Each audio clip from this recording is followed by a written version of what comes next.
आता आपल्या आवडत्या मालिकेचे संपूर्ण भाग मालिका प्रसारित झाल्यानंतर लगेचच पाहू शकता फक्त सन नेक्स्ट वर. भारतातील प्रेक्षकांसाठी मोफत सेवा.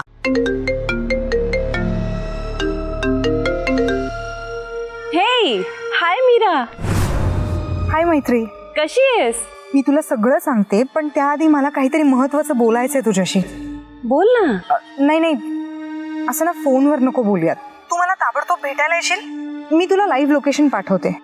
आणि ऐक ना, हा ना तुझ्या आयुष्याचा प्रश्न आहे, सो प्लीज लवकर ये.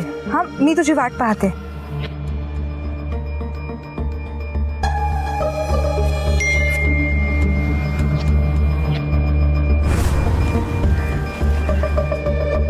हाय. हाय मीरा. एवढं असं काय महत्वाचं बोलायचं होतं? तुझं लग्न ठरलंय का? म्हणजे ठरलं असं नाही म्हणता येणार, बोलणी सुरू आहेत. नाही, पण मला तू हे सांग, तुला हे लग्न खरंच करायचंय? मला त्याच्याबद्दल फारसं काही वाटत नाहीये. एक मिनिट, पण मी कुणाशीच माझ्या लग्नाबद्दल बोललेलं नाहीये. तुला कसं कळलं? माझ्या दादाकडून कळलं मला. कसं काय? पोलीस लोकांची क्रिमिनल लोकांवर नेहमीच पाळत असते. म्हणजे काय बोलतेस तू? हे बघ, मी ना सगळं काही तुला सविस्तर सांगणार आहे, पण त्याआधी तू मला सांग, तुला खरंच ह्या मुलाशी लग्न करायचं आहे का? दादाने त्याला माझ्यासाठी पसंत केलं असलं तरी अजूनही मला त्याच्याबद्दल खरंच काही वाटत नाहीये. मला त्याच्याबद्दल काहीच माहितीही नसल्यामुळे तो माणूस म्हणून खरा कसा आहे हेही मला सांगता येत नाहीये. पण खरं सांगू का, पहिल्याच भेटेत मी नाही झाले कनेक्ट, हे मात्र खरं आहे. तू तुझ्या दादाबद्दल काय बोलत होतीस? माझा दादा पोलीस इन्स्पेक्टर असल्यामुळे तुझा होणारा नवरा, आय मीन तो रावसाहेब, त्याच्याबद्दल त्यानेच मला सगळं काही सांगितलं. अगं, पक्का क्रिमिनल माइंडेड माणूस आहे तो, माहिती आहे तुला? आणि त्याच्याजवळ जे काय आहे ना, ते काही त्याने स्वतःच्या मेहनतीने वगैरे कमवलेलं नाही आहे. लोकांचा हक्क मारून त्यांनी हे सगळं हिसकावून घेतलेलं आहे. त्याला जे हवं आहे ते मिळवण्यासाठी तो काहीही, लिटरली काहीही करू शकतो. आणि वेळ आलीच ना तर तो मुर्दा देखील पाडू शकतो. काय बोलतेस तू? हो अगं, मी अजिबात खोटं बोलत नाही. तो माणूस किती नीच आहे हे तुला सांगण्यासाठी ना मी फक्त 2 उदाहरणं देणार आहे. एक म्हातारे आजी आजोबा होते ग. त्यांना त्यांच्या आवडीच्या ठिकाणी एक छोटंसं घर बांधायचं होतं. त्यांनी ते घर बांधायला सुरुवात देखील केली. आणि त्या रावसाहेबची नजर त्या घरावर पडली. अगदी मोक्याची जागा आहे ना साहेब. म्हणूनच तर आज आपल्याला मोका साधायचा आहे. ते म्हातारे कुठे तरी अजून का नाही आले? हे बघा, पार्सल आलं. आपल्याकडून नमस्कार तुम्हाला. कोण? आम्ही ओळखलं नाही तुम्हाला. हरकत नाही. काय एकदा आपली ओळख झाली ना, तुम्ही कधीच विसरणार नाही. हे प्रॉपर्टी तुमचीच आहे ना? हो. आम्हाला देऊन टाका. हा? आपण सांगतोय म्हणून. हो, पण आम्हाला हे विकायचं नाहीये. विकत कोणाला घ्यायचंय? अहो, अशीच देऊन टाका म्हणतोय. अहो, काय मूर्ख आहात का तुम्ही? अहो, अशीच कोण कोणाला जागा देतं का? अहो, या जागेची किंमत किती आहे माहिती तरी आहे का तुम्हाला? किती आहे? 2.5 कोटी. आणि तुम्ही जागा मागायला निघालात? चला आमच्या जागेतून निघा. एक मिनिट आजोबा, मी काय म्हणतोय, मला सांगा की तुम्हाला कुठलं व्यसन आहे का? म्हणजे दारू, सिगरेट? माझ्यासारख्या निर्व्यसनी माणसाला असं बोलताना लाज नाही वाटत तुला? म्हणजे तुम्हाला कुठलंच व्यसन नाहीये?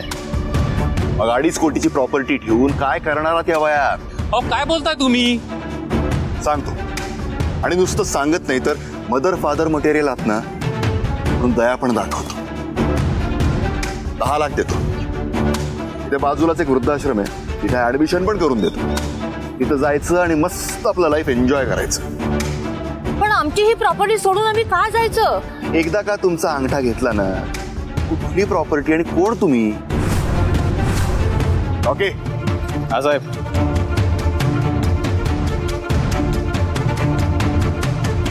थांबा थांबा थांबा थांबा त्याला येऊ दे. या अहो या. अहो काय करताय काय तुम्ही? अहो अहो काय करताय पण? अहो, नको ना. अहो काय मला नाही विकायची प्रॉपर्टी.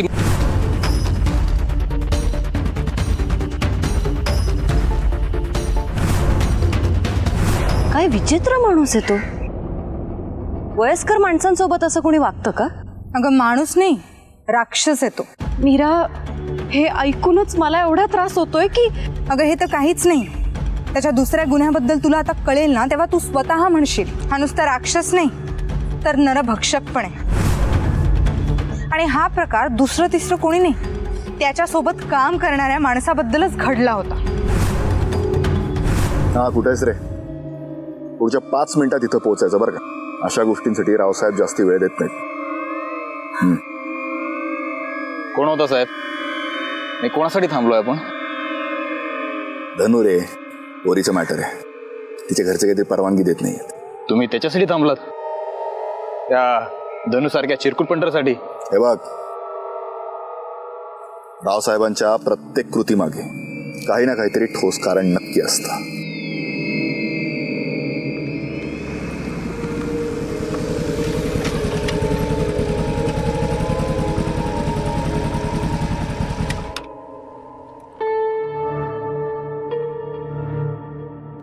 नमस्कार साहेब. नमस्कार. बोल पटकन. ही स्वाती माझी गर्लफ्रेंड. साहेब तुम्ही धीर दिलं म्हणून मी हिला पळून आणलंय. आम्हाला लग्न करायचंय, त्याच्यासाठी प्रोटेक्शन हवंय. आता यापुढे जे काही आमच्या आयुष्यात घडणार आहे ते तुमच्या आशीर्वादानेच घडणार आहे.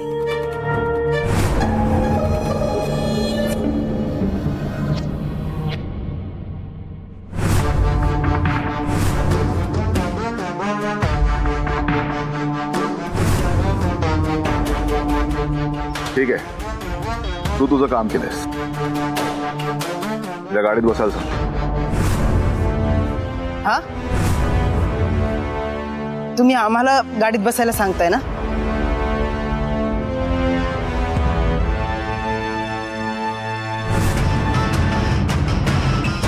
सोड मला!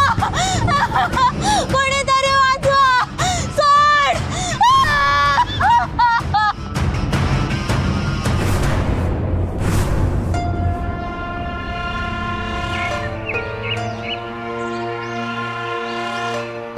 Thank you thank you thank you so much Meera. मला रावसाहेबबद्दल सगळं खरं खरं सांगितल्याबद्दल.